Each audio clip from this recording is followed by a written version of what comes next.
ஈரோடு மாவட்டத்துக்கு வந்து மஞ்சள் பத்தி நம்ம பேசாம போக முடியாது.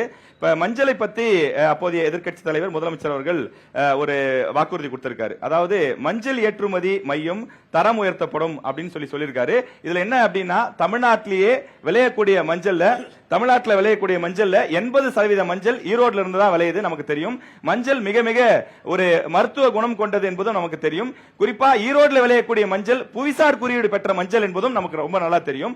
அப்படிப்பட்ட மஞ்சளுக்கு ஒரு குவிண்டாலுக்கு வெறும் 15,000 தான் கிடைக்குது.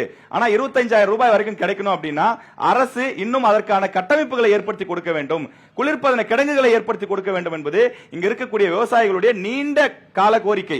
திமுக அரசு எடுத்த நடவடிக்கை என்ன? ஒரே நிமிஷம் சார். இந்த 5 ஆண்டு காலத்தில் சித்தோடு, நம்பியூர், சிவகிரி, மலைப்பகுதியான தாளவாடி, கடம்பூர்ல 27 கோடியே 14 லட்சம் மதிப்பில் கிடங்கு, குளிர்பதன கிடங்கு அமைக்கப்பட்டிருக்கிறது.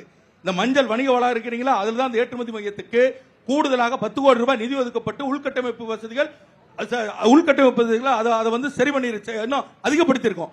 இது மட்டுமல்லாமல் அதை மஞ்சள் வந்து வியாபாரத்தை இன்னைக்கு ஆன்லைன் டெண்டர்ல கொண்டு வந்து மிக சிறப்பான முறையில் நடந்து கொண்டிருக்கிறது. நீங்க வந்தீங்கன்னா அங்க கூட்டிட்டு போய் உங்களை காமிக்கிறேன். அதே நேரத்தில் 25,000 ரூபாய்க்கு அந்த மஞ்சள் விற்பனையாக வேண்டும் என்று சொன்னால் அதனுடைய வாங்குவதற்கான அதற்கான டிமாண்ட் அதிகமா இருக்கணும். இருக்கின்ற பொழுது அதிகமான விலைக்கு போகும். டிமாண்ட் இருக்கின்ற பொழுது போகும். இல்லனா இதுதான் இப்ப இருக்கக்கூடிய ரேட். ஆனா அரசு இதற்காக ஒன்றிய அரசு எங்களுக்கு ஒத்துழைப்பு கொடுத்தால் அல்லது ஒன்றிய ஒத்துழைப்பு கூட இல்லங்க. எப்படி வந்து நெல்லுக்கும் கரும்புக்கும் விலையை கொடுத்திருக்காங்களோ அதே விட ஒன்றிய அரசு நிர்ணயிக்கணும். நாங்க நிர்ணயிக்க முடியாது. ஒன்றிய அரசு விலை நிர்ணயம் செய்தால் அதை தமிழ்நாடு அரசு ஏற்றுக்கொள்ளும்.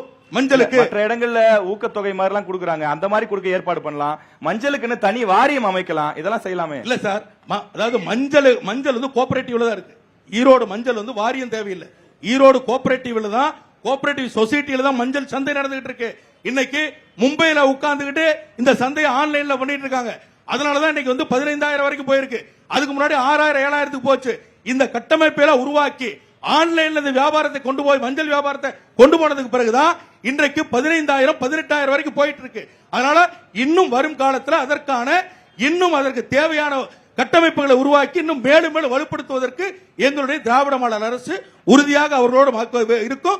ஏன்னா முழுக்க விவசாயிகள் சார்ந்திருக்கிற இந்த மாவட்டத்திற்கு திராவிட முன்னேற்ற கழகம் தான் அனைத்தையும் செய்து கொடுத்திருக்கிறது.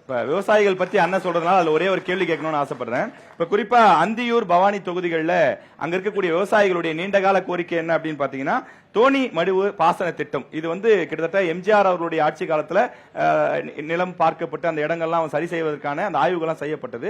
அதன் பின்னாடி திமுக பலமுறை ஆட்சி செய்து விட்டது. இன்னும் ஏன் அதை கொண்டு வராம இருக்கீங்க? ஏன்னா அதை கொண்டு வந்தீங்கன்னா கிட்டத்தட்ட பாத்தீங்கன்னா மேட்டூர்ல ஒரு 5,000 ஏக்கர், பவானில ஒரு 2,000 ஏக்கர், அந்தியூர்ல ஒரு 5,000 ஏக்கர், இப்படி 12,000 ஏக்கர் விவசாய நிலங்கள் பயன்பெறும் சொல்றாங்க. விவசாயிகள் மேல திமுக அரசுக்கு அக்கறை இல்லையா சார்?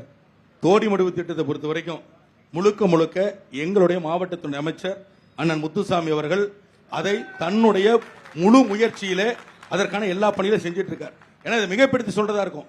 கிட்டத்தட்ட ஒரு 10 முறை நாங்கள் சென்றிருக்கிறோம். நாங்களும் அவரும், அது எங்களுடைய மாவட்ட செயலாளர் பிளஸ் அந்தியூர் எம்எல்ஏ எல்லாரும் நாங்க மேட்டூர் போய் தான் அதுக்கு போக முடியும். மேட்டூர் போய் அந்த தோணி மடுவை போய் பார்த்துட்டு வந்து இன்றைக்கு அது எந்த நிலையில் இருக்குது தெரியுங்களா?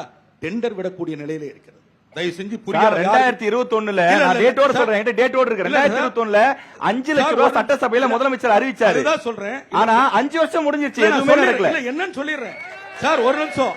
அதாவது விவரம் தெரியாதவங்க கை தட்டிட்டு இதை வந்து பேசலாம். விவரம் புரிந்து நீங்க தெரிஞ்சுக்கணும். என்ன காரணம்னு கேளுங்க.